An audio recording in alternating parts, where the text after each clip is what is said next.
தேவன் எதுல கொண்டு வருவார்? நியாயத்திலே கொண்டு வருவார். நீ நன்மை செய்தால் அதற்குரிய பலன், தீமை செய்தால் அதற்குரிய பலன், ஒவ்வொன்றையும் தேவன் நியாயத்தில் கொண்டு வருவார். அந்த நியாயாசனத்துக்கு முன்பாக கொண்டு வருவார். அந்த நியாயம் செய்கிற நியாயாதிபதி யார் என்றால் ஆண்டவராகிய இயேசு கிறிஸ்து. அப்போஸ்தலருடைய பிரசங்கத்தில் கூட இதை கூறுகிறார். அப்போஸ்தலர் 10வது அதிகாரம் 42வது வசனத்தை வாசியுங்கள். அப்போஸ்தலர் 10:42. அன்றியும் அவரே உயிரோடு இருக்கிறவர்களுக்கும் மரித்தோர்களுக்கும் தேவனால் ஏற்படுத்தப்பட்ட நியாயாதிபதி. மரித்தவர்களாக இருந்தாலும் உயிரோடு இருக்கிறவர்களாக இருந்தாலும் எல்லாருக்கும் நியாயாதிபதி யார் என்றால் ஒருவர் தான், இயேசு மாத்திரமே. பிரதர், கிறிஸ்தவர்களா இருந்தாலும் சரி, நீங்க எந்த மார்க்கத்தை சார்ந்தவர்களா இருந்தாலும் சரி, தேவன் இல்லை என்று மறுதலிக்கிறவர்களாக இருந்தாலும் சரி, இந்த பூமியில கடவுள்னு ஒருத்தர் இருக்கிறாரா அப்படின்னு சொல்ற நாஸ்திகவாதிகளா இருந்தாலும் சரி, இந்த பூமியிலே மரித்தவர்களானாலும் உயிரோடு இருக்கிறவர்களானாலும் எல்லாருக்கும் ஒரு நியாயாதிபதி இருக்கிறார். அவர்தான் மரித்தோரிலிருந்து உயிரோடு எழும்பின இயேசு கிறிஸ்து. ஹல்லேலூயா. இதைத்தான் இந்த கடைசி காலத்தில் பரிசுத்த ஆவியானவர் உணர்த்துகிறார். பரிசுத்த ஆவியானவர் உணர்த்துகிறார். தேவ பிள்ளைகளிடத்தில் உணர்த்துகிறார். ஒவ்வொருவரிடத்தில் உணர்த்துகிறார். நீ என்ன வேணாலும் செய், ஆனா கடைசியில நீ நியாயம் தீர்க்கப்பட ஒரு இடத்துல போய் நிக்கணும். ஒரு இடத்துல போய் நிக்கணும். எல்லா மனுஷரையும் நியாயம் தீர்க்கிற முழு அதிகாரம் இந்த பூமிக்கு மனிதனாய் வந்து மனிதனுடைய பாவத்திற்காக பாடுகள் பட்டு மனிதனுடைய பாவங்களிலிருந்து அவனுடைய மீட்பிற்காக அவருடைய இரத்தத்தை சிந்தி அடக்கம் பண்ணப்பட்டு மரித்து 3வது நாள் உயிரோடு எழுந்தவர். அவர்தான் இந்த பூமியை நியாயம் தீர்க்க மறுபடியும் வரப்போகிறார். இதை பரிசுத்த ஆவியானவர் உணர்த்துகிறார். 2000 வருஷத்துக்கு முன்னால ஒரு அழகிய குழந்தையாக, கள்ளம் கபடம் அற்ற தேவ குமாரனாக இந்த பூமியில் வந்து உதித்த இயேசு அவருடைய 2ஆம் வருகையில் பூமிக்கு நியாயம் தீர்க்கிற நியாயாதிபதியாக வருவார். ஒரு மனிதனும் தப்ப முடியாது. ஒரு ராஜாக்களும் தப்ப முடியாது. ஒரு அதிகாரியும் தப்ப முடியாது. நியாயம் செய்கிறவர் சீக்கிரம் வரப்போகிறார். அல்லேலூயா சொல்லுங்க. அதைத்தான் பைபிள் சொல்லுது. அப்போஸ்தலர் 17:31 சொல்லுது, அறியாமையுள்ள காலங்களை தேவன் காணாதவர் போல இருந்தார். இப்பொழுதோ மனம் திரும்ப வேண்டும் என்று எங்கும் உள்ள மனுஷர் எல்லாருக்கும் கட்டளையிடுகிறார். அதைத்தான் கடந்த 2 வாரங்கள் தியானித்தோ. ஒவ்வொரு மனிதனிடத்திலும் இந்த பாவத்தை குறித்து உணர்த்துகிறார். இயேசு கிறிஸ்துவை நம்புங்கள், விசுவாசியுங்கள், பாவத்திலிருந்து மனம் திரும்புங்கள். இந்த கிருபையின் காலத்தில் சுவிசேஷம் பிரசங்கம் பண்ணப்படுகிறது. ஒரு காலத்தில் நீங்கள் அறியாமல் இருந்தீர்கள். இப்போது சாக்கு போக்கு சொல்ல உங்களிடத்தில் ஒன்றுமில்லை. இந்த இயேசுவை தடவியாகிலும் கண்டுபிடிக்கத்தக்கதாக சுவிசேஷம் பூமி எங்கிலும் பரப்பப்படுகிறது. ஆனால் ஒரு காலம் அறியாமையின் காலம் இருந்தது. அப்ப ஆண்டவர் காணாதவர் போல இருந்தார். ஆனா இந்த கிருபையின் காலத்துல உங்களுக்காக மரித்த, உங்களுக்காய் இரத்தம் சிந்தின, உங்களுக்காய் உயிரோடு எழும்பின இந்த இயேசுவின் சுவிசேஷம் உலகெங்கும் எங்கும் பிரசங்கிக்கப்படுகிறது. மனம் திரும்புவதற்கான ஒரு வாய்ப்பை இந்த கிருபையின் காலத்தில் மனிதனுக்கு கர்த்தர் கொடுத்திருக்கிறார். மனம் திரும்பலன்னா 31வது வசனம் சொல்லுகிறது, மேலும் ஒரு நாளை குறித்திருக்கிறார். அதுதான் ஜட்ஜ்மெண்ட் டே, கடைசி தீர்ப்பு, கடைசி நியாய தீர்ப்பு. மனம் திரும்பாத மனிதனுக்காக, மனம் திரும்பாத அளவில் அவனை கட்டி வைத்திருக்கிற அந்த பிசாசுக்காக ஃபைனல் டே, இந்த பூமியில ஒரு ஃபைனல் டே இருக்கிறது, ஃபைனல் ஜட்ஜ்மெண்ட். இந்த பூமியில நிறைய நியாய தீர்ப்புகள், நிறைய ஜட்ஜ்மெண்ட் எல்லாம் வந்திருக்கு. ஆனா இன்னொரு நியாயாதிபதி வந்து அதை மாற்ற வாய்ப்பு இருக்கிறது.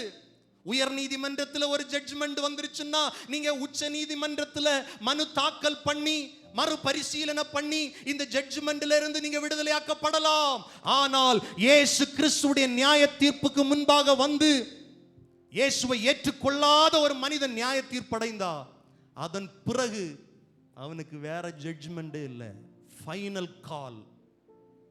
அதான் பைபிள் சொல்லுது, மேலும் தேவன் ஒரு நாளை குறித்திருக்கிறார், ஒரு நாளை தெரிந்து வைத்திருக்கிறார். வாலிப தம்பி, சகோதரனே, சகோதரிகளே, இந்த சத்தத்தை கேட்கிற தேவனுடைய பிள்ளைகளே, அந்த ஃபைனல் டே, அந்த ஜட்ஜ்மெண்ட் டே தேவனால் குறிக்கப்பட்டது, மனுஷனால் குறிக்கப்பட்டது அல்ல. வேதம் என்ன சொல்லுகிறது? அதிலே அவர் தாம் நியமித்த மனுஷனை கொண்டு, ரொம்ப முக்கியமான வசனம், அப்போஸ்தலர் 17:31, தாம் நியமித்த மனுஷனை கொண்டு. யார் அவர்? தேவன் நியமித்த மனுஷன் யார்? பூலோகத்தை நீதியாய் நியாயம் தீர்ப்பார். யார் அந்த மனுஷன்? அவர்தான் ஆண்டவராகிய இயேசு கிறிஸ்து.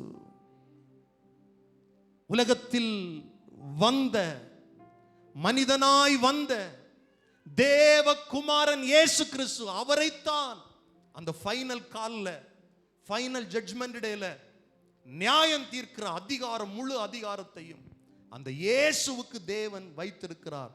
அவர் எப்படி நியாயம் தீர்ப்பார்? பூலோகத்தை நீதியாய் நியாயம் தீர்ப்பார். அல்லேலூயா. நோ கரப்ஷன், முகத்தாட்சியம் இருக்காது, பாரபட்சம் இருக்காது, நீதியாய் நியாயம் தீர்ப்பார். அந்த மனுஷனை மரித்தோரிலிருந்து எழுப்பினதினாலே அது நிச்சயத்தை எல்லாருக்கும் விளங்க பண்ணினார். வார்த்தைகளை கவனிக்கிற அன்பான கர்த்தருடைய பிள்ளைகளே, இந்த வசனங்களின் தெளிவாய் புரியுது. பூமியை நீதியோடும் நியாயத்தோடும் நியாயம் தீர்க்கிற நியாயாதிபதி ஒருவர் தான், அவர் இயேசு கிறிஸ்து. இயேசு கிறிஸ்து பரிசுத்த ஆவியானவர். அதனாலதான் அந்த கிருபையின் காலத்துல வசனங்களை கொண்டு போதிக்கிறார், ஜனங்களை உணர்வடைய செய்கிறார். கண்ணார கேட்டும், கண்ணார கண்டும், காதார கேட்டும், ஆனால் சிலர் உணர்வில்லாமல் இருக்கிறார்கள் வெளியில. அவர்களுக்காகத்தான் தொடர்ந்து நாம் ஜெபிக்கிறோம், அவர்களுக்காகத்தான் தொடர்ந்து சுவிசேஷத்தை அறிவிக்கிறோம். மனம் திரும்ப வேண்டும் என்று கர்த்தர் காத்திருக்கிறார். ஆனா என்னைக்கும் காத்திருக்க மாட்டார், தாமதிக்கிறார் என்று சிலர் எண்ணுகிறபடி அவர் தன்னுடைய வாக்கு தத்தத்தை குறித்து தாமதமாயிராமல் எல்லாரும் மனம் திரும்ப வேண்டும் என்று அப்படி இருக்கிறார். ஆனால் சீக்கிரமாய் வருவார். இந்த உணர்வைத்தான் பரிசுத்த ஆவியானவர் கொடுத்து கொண்டே இருக்கிறார், கொடுத்து கொண்டே இருக்கிறார். எனக்கு அன்பான ஆண்டுடைய பிள்ளைகளே, கர்த்தர் ஒருவரே நியாயாதிபதி, நீதிபதி. அதான் ஆண்டவருடைய வார்த்தை சொல்லுகிறது, காலம் வருவதற்கு முன்னால யாரை குறித்தும் தீர்ப்பு சொல்லாதீங்க. இந்த பூமியில கூட இயேசு சொன்னார், ஒரு மனுஷனுக்கு விரோதமா நீங்க தீர்ப்பு சொல்லிடாதீங்க, யாரும் தீர்த்து பேசிடாதீங்க. உண்மையான நியாயாதிபதி ஒருவர் இருக்கிறார், உண்மையாய் நீ தீர்ப்பு செய்கிறவர் ஒருவர் இருக்கிறார், நீதியாய் தீர்ப்பு செய்கிறவர் ஒருவர் இருக்கிறார். அவரிடத்தில் விட்டு விடுங்கள், அவரிடத்தில் கொடுத்து விடுங்கள். அவர் நீதியோடும் உண்மையோடும் ஜனங்களை நியாயம் தீர்ப்பார். இப்போ அந்த வசனத்தில் இன்னொரு வார்த்தை இருக்கிறது, உலகத்தின் அதிபதி நியாயம் தீர்க்கப்பட்டதினாலே. இந்த உலகத்தின் அதிபதி யார் என்றால் வேதம் சொல்லுகிறது பிசாசு. சொல்லுங்கள் சத்தமாய், பிசாசு. 2 பேதுரு 2வது அதிகாரம் 4வது வசனத்தை வாசியுங்கள்.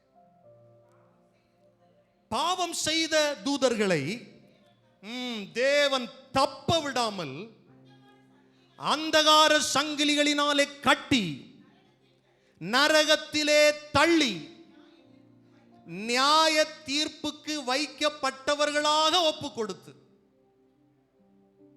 பாவம் செய்த தூதர்கள்.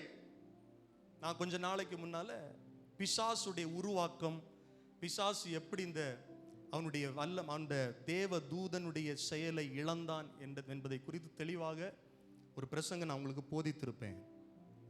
பாவம் செய்த தூதர்கள், மேட்டிமையினால் விழுந்த தூதன் இல்ல, கலகம் செய்தவன், உன்னதத்திற்கு ஏறுவேன், உன்னதமானவருக்கு ஒப்பாவேன் என்று மேட்டிமையான எண்ணம் கொண்ட பாவம் செய்த தூதர்கள். அவர்களை அந்தகார சங்கிலியினாலே கட்டி நரகத்திலே தள்ளி கடைசியா அவனுக்கு ஒரு நாள் இருக்கு, நியாய தீர்ப்பு. இந்த உலகத்தின் அதிபதி ஏற்கனவே சிலுவையில் அவன் நியாய தீர்க்கப்பட்டிருக்கிறான். ஆனாலும் கடைசியாக முடிவாக வெளிப்படுத்தின விசேஷம் சொல்லுகிறபடி எரி நரகத்தில் அவனை தள்ள ஒரு நியாய தீர்ப்பின் நாள் இருக்கிறது. அது பிசாசுக்கு நல்லா தெரியும்.